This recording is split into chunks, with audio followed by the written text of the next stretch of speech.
Assalamualaikum warahmatullahi wabarakatuh. Apa kabar anak-anak? Semoga sehat selalu ya. Sebelum kita mulai belajar, Ibu pasti akan mengingatkan untuk selalu menjalankan protokol kesehatan. Simak videonya ya. Cuci tanganmu, gunakan maskermu. Disiplin kita, itulah vaksin kita. Cuci tanganmu, gunakan maskermu. Jaga jarakmu. Oh, oh, oh. Cuci tanganmu, gunakan masker. Disiplin kita, itulah vaksin kita. Cuci tanganmu, gunakan masker. Jaga jarakmu. Oh, oh. Cuci tanganmu, gunakan maskermu. Disiplin kita, itulah vaksin kita. Cuci tanganmu, gunakan maskermu. Jaga jarakmu. Oh, oh. Sebelum kita mulai belajar, kita berdoa bersama-sama. Bismillahirrahmanirrahim. Baik, sudah siap ya untuk belajar hari ini? Sebelumnya, kalian masih ingat dong materi yang sudah kita pelajari tentang algoritma? Nah, di pertemuan kali ini kita akan belajar tentang peta minda pada pelajaran simulasi dan komunikasi digital. Simak videonya ya. Baik, sebelum kita masuk ke materi, Ibu akan sampaikan untuk kompetensi dasarnya ya. Yang pertama, 3.2 menerapkan metode peta minda. Dan yang kedua, 4.2 membuat peta minda.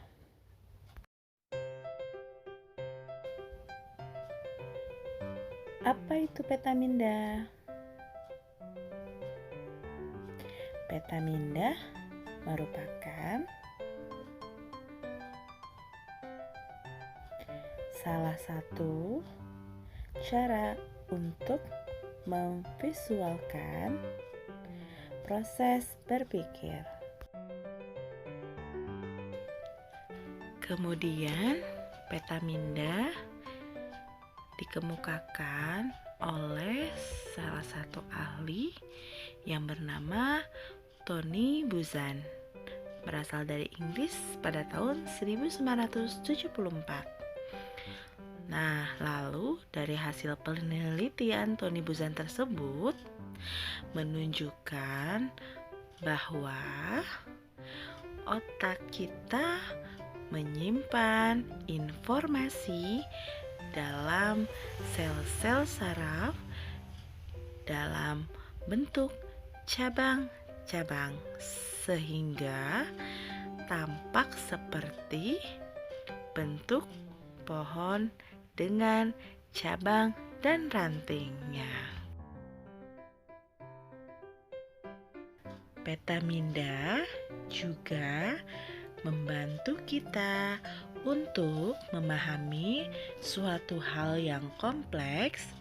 Cukup dengan satu gambar, sifatnya yang divergen dan membentuk cabang dan ranting dalam bentuk hierarki, membantu kita secara alami dan pelan-pelan membuat peta pemikiran tentang suatu hal.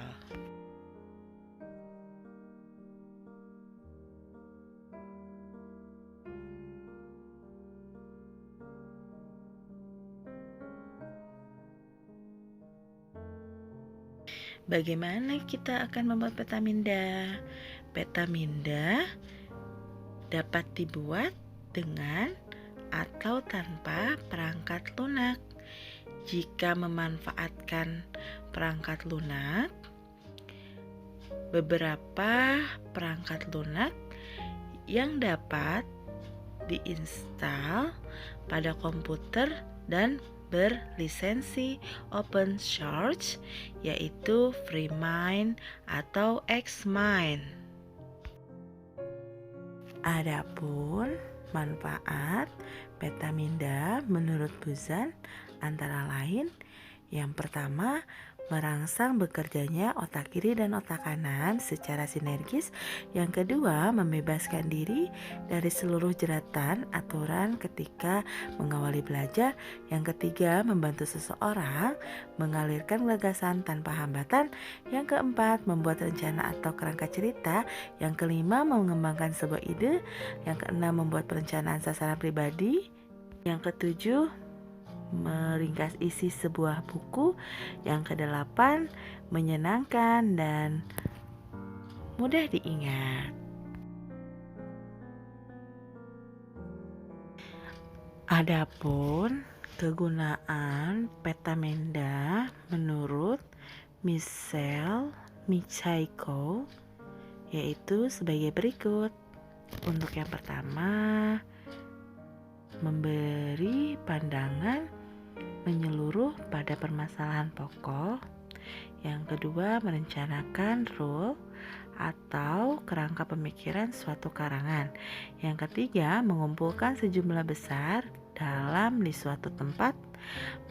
Yang keempat, mendorong pemecahan masalah dengan kreatif. Kemudian, bagaimana sih jika kita ingin membuat petaminda? Nah, adapun langkah-langkah yang harus dilakukan untuk ketika kita memetakan ide.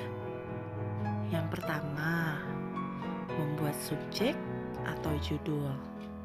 Nah, langkah pertama ini tentukan subjek atau judul yang akan dibahas. Tuliskanlah di bagian tengah petaminda, karena subjek ini akan menjadi center dalam petaminda. Kemudian untuk yang kedua, langkahnya yaitu membuat cabang-cabang utama. Nah, selanjutnya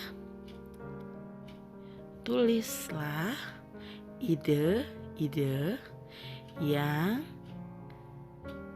terlintas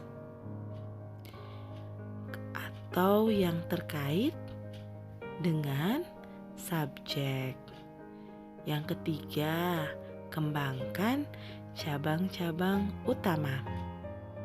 Setelah cabang-cabang utama dibuat, langkah selanjutnya adalah melebarkan cabang-cabang utama yang telah dikembangkan juga dapat dikembangkan jika ada ide-ide yang lebih rinci lagi yang perlu dituangkan. Berikut Ibu berikan contoh untuk langkah-langkah sederhana memvisualkan gagasan tentang liburan keluarga. Nah, bagaimana sih cara membuat petamindanya? Yang pertama, kita tentukan topik atau judulnya. Nah, untuk judulnya sendiri sudah kita tentukan, yaitu liburan keluarga. Adapun kita menentukan cabang-cabang utama, yaitu yang pertama siapa, aktivitasnya, tujuan, dan perlengkapan. Kemudian langkah ketiganya kita kembangkan kembali untuk cabang-cabang utamanya. Untuk yang pertama kita tentukan liburannya ingin dengan siapa sih? Bisa dengan ayah, ibu, adik, ataupun sepupu. Nah, yang kedua kita tentukan untuk tujuannya. Tujuannya mau kemana sih? Apakah mau ke pantai? Apakah mau ke taman, gunung, atau waterboom? Nah, aktivitasnya mau ngapain aja nih? Kalau kita ke pantai, misalkan kita berenang, atau kita ke gunung, kita berkuda, atau kita ke taman, main bola, ataupun hanya sekadar berbelanja. Kemudian untuk perlengkapan, misalkan kita harus menyiapkan seperti sepatu, baju renang, sandal, dan topi. Nah, itulah contoh kita membuat peta minda dengan tema atau judul liburan keluarga.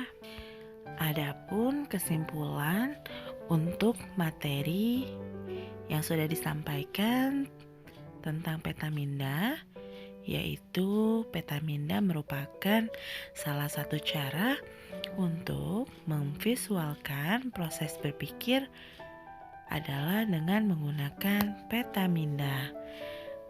Peta minda dibuat oleh Tony Buzan pada tahun 1974 yang berasal dari Inggris.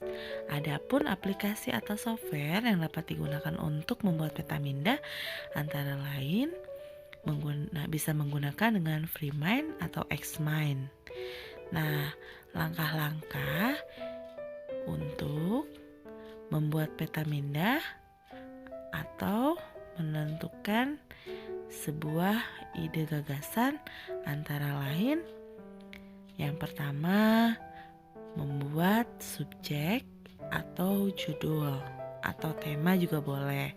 Yang kedua, buat cabang atau buat cabang-cabang utama. Dan yang ketiga, kembangkan untuk cabang-cabang utamanya.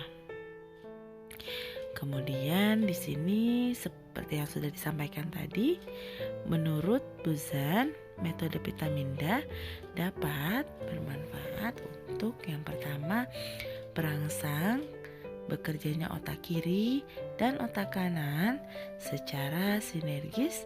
Yang kedua, membebaskan diri dari seluruh jeratan aturan ketika mengawali belajar.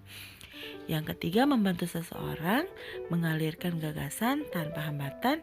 Yang keempat, membuat rencana atau kerangka cerita. Dan yang kelima, mengembangkan sebuah ide. Keenam, membuat perencanaan sasaran pribadi. Baik anak-anak, cukup sekian untuk pelajaran hari ini, materi tentang peta minda. Ibu ucapkan terima kasih. Ibu akhiri dengan alhamdulillahirobbil alamin. Sampai jumpa di pertemuan selanjutnya.